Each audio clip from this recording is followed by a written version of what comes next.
नवाज की बातों से प्रभावित होने लगा। इसके बाद दोनों के बीच कई घंटों तक बातचीत होने लगी। फिर ये दायरा बढ़ता गया और 17 साल का लड़का मोबाइल पर ही कई लोगों के साथ बात करने लगा। आरोपों के मुताबिक इसी दौरान उसका ब्रेन वॉश किया गया, उसे धर्म परिवर्तन के लिए उकसाया गया। दावा है कि ब्रेन वॉश होने के बाद लड़के ने एक दिन चोरी से अपना धर्म बदला और इस्लाम कबूल कर लिया। बेटे से बातचीत के बाद जब पिता ने उसके मोबाइल और लैपटॉप को चेक किया तो वो बहुत ज्यादा डर गए, क्योंकि बताया जा रहा है कि तलाशी के दौरान पिता को बेटे के लैपटॉप में कट्टरपंथी इस्लामी उपदेशक जाकिर नाइक के वीडियो मिले।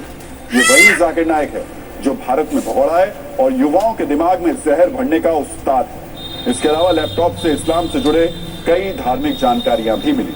इस खबर के सामने आने के बाद टीवी 9 भारतवर्ष के संवाददाता खुद स्पॉट पर पहुंचे और सच का पता लगाने की कोशिश की। इस दौरान उनकी बात राजनगर में जामा मस्जिद कमेटी के सदस्य से हुई, जिन्होंने एक और चौंकाने वाला खुलासा किया।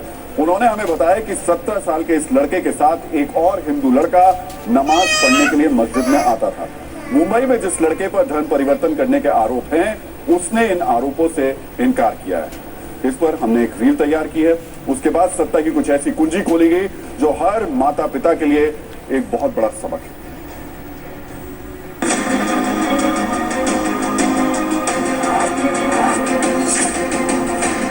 गाजियाबाद के राजनगर में रहने वाले जैन परिवार की गोश्त तब फाख्ता हो गई जब उनको पता लगा कि उनका नाबालिग बेटा, जो कि घर से कभी काम के बहाने तो कभी पढ़ाई के बहाने तो कभी जुल्म के बहाने आता है, लेकिन उसका ठिकाना होता था सेक्टर 23 की ये जामा मस्जिद। परिवार को जब पता लगा कि परिवार ने बच्चे से पूछताछ की तो बच्चे ने चौंकाने वाली बात की और कहा कि उसका जो रुझान है वो जैन धर्म से हटकर और वो इस्लाम धर्म की तरफ है।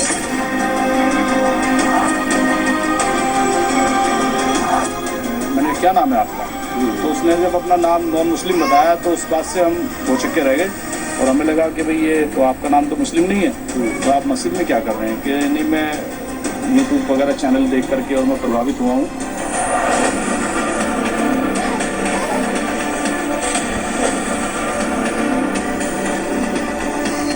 हमने उससे कहा कि मैंने कहा भाई आप जो है जो भी काम करें अपना, चाहे वो आप नमाज पढ़ें कुछ भी करें, अपने घर पर करें आप, क्योंकि यहाँ पर जो है सब लोग बड़े प्यार मोहब्बत से रहते हैं। हमारे यहाँ सब धर्मों के लोग हैं और मना किसी के लिए नहीं आने के लिए, लेकिन ये है कि कल को अगर कोई बात होगी तो जिम्मेदारी कौन लेगा इसकी?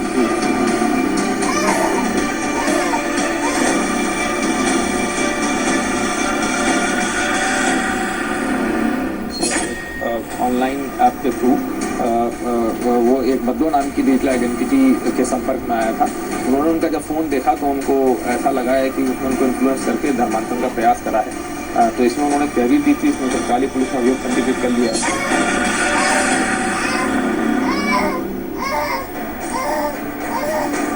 तो ऑनलाइन गेम धर्म परिवर्तन का जरिया भी हो सकता है। ये खबर बहुत चौंकाने वाली है और आप इसे कट्टरपंथियों का सबसे नया मॉडल भी कह सकते हैं। इसलिए हम आपको खतरे की वो घंटी के बारे में बताते हैं जिसे सुनना हर माता पिता के लिए बहुत जरूरी है।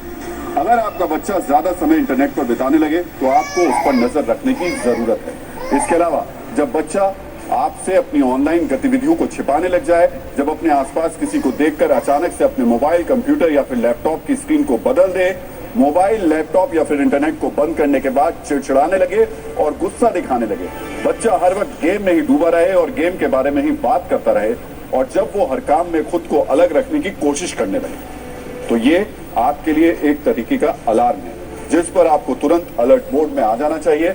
आज हमने इस खबर पर हेल्थ एक्सपर्ट से भी बात की और जानने की कोशिश की कि क्या वाकई ऑनलाइन गेम से बच्चों का ब्रेन वॉश किया जा सकता है। ऑनलाइन गेम आपके बच्चों पर और क्या क्या असर डाल सकता है, इसे नोट कर लीजिए। वो बच्चे जो अपने घर में प्यार और अटैचमेंट और इन्वॉल्वमेंट जो मिस कर रहे हैं, उनको ऐसा लगता है कि बाहर अगर उन्हें वो मिल रहा है तो वो कुछ तो अच्छी बात है। तो हमें ऐसी गतिविधियों को रोकने के लिए सबसे पहले अपने बच्चों का विश्वास जीतना होगा, उनके साथ वो बॉन्डिंग क्रिएट करनी होगी ताकि वो उनसे हर बात शेयर करे और उनको सही और गलत का फर्क पता चल पाए।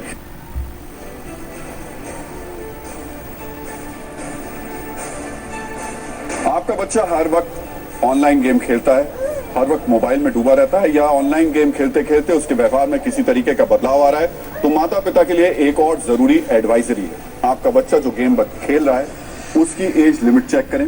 बच्चे को ज्यादा देर तक ऑनलाइन गेम ना खेलने दें, यानी इसके लिए भी एक समय तय कर दें। बच्चों को ऑनलाइन गेम्स के नुकसान के बारे में जरूर बताएं और इस बात पर गौर करें कि आपका बच्चा मोबाइल, कंप्यूटर या लैपटॉप पर क्या देख रहा है, क्या कर रहा है। ऑनलाइन गेम्स के लिए किसी भी हाल में अपने बैंक अकाउंट्स की डिटेल ना दें, क्योंकि इससे ठगी का खतरा भी रहता है। किसी भी अज्ञात वेबसाइट से सॉफ्टवेयर या फिर गेम को डाउनलोड ना करने दें। अगर आपका बच्चा वेबकैम या फिर ऑनलाइन चैट से किसी अजनबी से बात करता है तो उसे फौरन रोक दें और किसी भी प्रकार के दुर्व्यवहार, उत्पीड़न जैसा मामला दिखे तो पुलिस या फिर साइबर अपराध विभाग से संपर्क करें। एक उम्र तक बच्चों के कच्चे मन को बचाकर रखना बहुत जरूरी है, इसलिए आज हमने सत्ता में इस खबर को प्राथमिकता दी। इस पर अपनी प्रतिक्रिया जरूर दीजिएगा। सत्ता में अगली खबर की शुरुआत